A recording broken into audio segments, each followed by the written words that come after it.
नमस्कार हार्दिक भाव में स्वागत जनावि मातृ एकेडमी को। आज आम ब्रह्मोत्री महांती कविता संपर्क में किसी आलोचना करवा।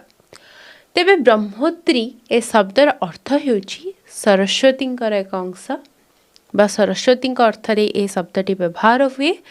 तो जार दृष्टांत आम देखा पाइबा ब्रह्मोत्री महांती कवितार। तो तांकर परिवार संपूर्ण रूप से एक सृजनशील परिवार। तांकर ए सृजनशील परिवेश भितर तांकर लेखनी फेता आहुरी सृजनीमुखर हो उठिथिला। ब्रह्मोत्री महांती बड़ बापा पु होचंदे अनंत पट्टनायक, तांकर मामू झील भौणी होचंदे बीणापाणी महांती।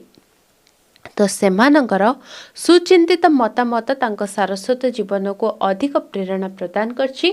ता व्यतीत तांको बापा मांकर मध्य आमे देखिबा साहित्य चर्चा तांको आहुरी उद्बुद्ध करिछि। तो 1993 मसीहा मे 2 तारिख रे प्रकाशित साप्ताहिक प्रजातंत्र रे से गोटे साक्षात्कार कहथिले जे कविता लिखिबार प्रेरणा से तांको बोंकोठु पाइथिले। तांको बोंगर सावित्री बोली गोटे काव्य रहिछि, किंतु जाहाके पांडुलिपि आकार रे ही रहि जाइछि। ब्रह्मोत्री महांती कविता कथा को देखिले सूर्य और उत्पल नारे गोटे कविता 1956 मसीह प्रजातंत्र रविवासरीय संख्यार नारी जगत रे तांकर प्रथमे प्रकाशित होता। पर आसंता काली, झंकार, नवरवि ए सब पत्रिकार मध्य तांकर कविता प्रकाशित होईछि। तेबे विवाह परे तांको स्वामी सहयोग रे तांकर रचना गुड़िक कविता आकार रे पुस्तक आकार रे प्रकाशित होईछि। कविता गुड़िक पुस्तक आकार रे प्रकाशित होईछि।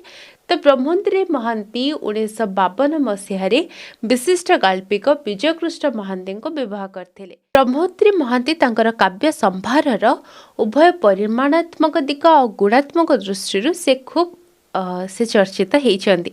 तांकर मोट 13टी काव्य एपर्यंत संकलित होती। ता भितर आमे देखिबा दृष्टिर द्युति 1981 मसीह जहाँ प्रकाशित होता सेथिपाई से ओडिशा साहित्य अकादेमी पुरस्कार पाइछन्ते। अवतरण जहाँकि 1972 मसीह प्रकाशित, स्तबक 1988 मसीह प्रकाशित और प्रदीक्षण 2001 मसीह प्रकाशित, उत्तरण 2002 रे प्रकाशित, निरीक्षण 2003 रे, चिरंतन 2004 रे, श्यामल शोभन देहावतरण संवेदन ए सबू गोटे गोटे उल्लेखनीय सृष्टि।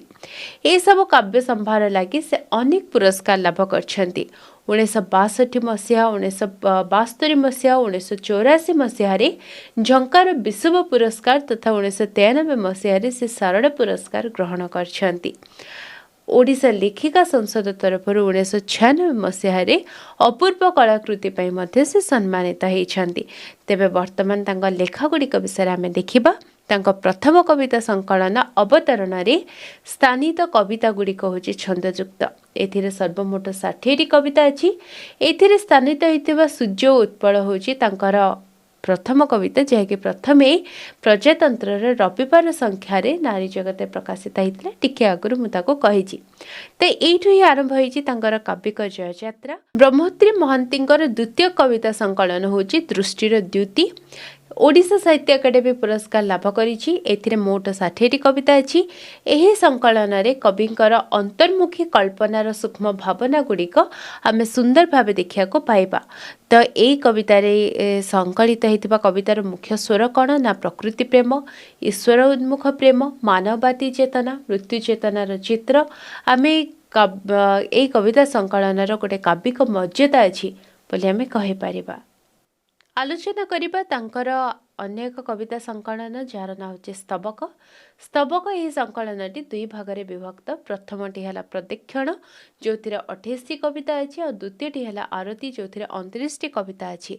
तो ये संकलन समस्त कविता गुड़िक विभू चेतना संबलित, किंतु प्रदीक्षण रे स्थानित कविता रे आमे मानवीय चिंता चेतना तथा पारिपार्श्विक परिस्थिति भित्तिरे अतीन्द्रिय चेतनार क्षीण स्वर देखा पाऊ। मात्र आरती शीर्षक कविता गुड़िकरे विभू चेतनार संपूर्ण समर्पण भाव देखा आमको मिले। ब्रह्मोत्री महांती अन्य एक संकलन सेतुबंध। एथिरे मोट 148 कविता अच्छी। मुक्त छंदरे लिखित यह संकलन परिणत बयसर पंजीभूत अभिज्ञता को लेकिन से प्रकाश करछंती जीवनर सत्य असत्य इच्छा अपमान बोध मंतव्य ए सबुर अपूर्व शाब्दिक छंद आम ये देखा पाइबा। तो हरारी भाव में यहाँ हूँ ब्रह्मोत्री महांती किसीटा कविता संकलन विषय आशा करुँच आपड़ भल लगी तेबे परवर्ती समय आम ए विषय आउ अन्य विषय अधिक आलोचना करवा। तेबे वर्तमान एतिकी रहिली। नमस्कार।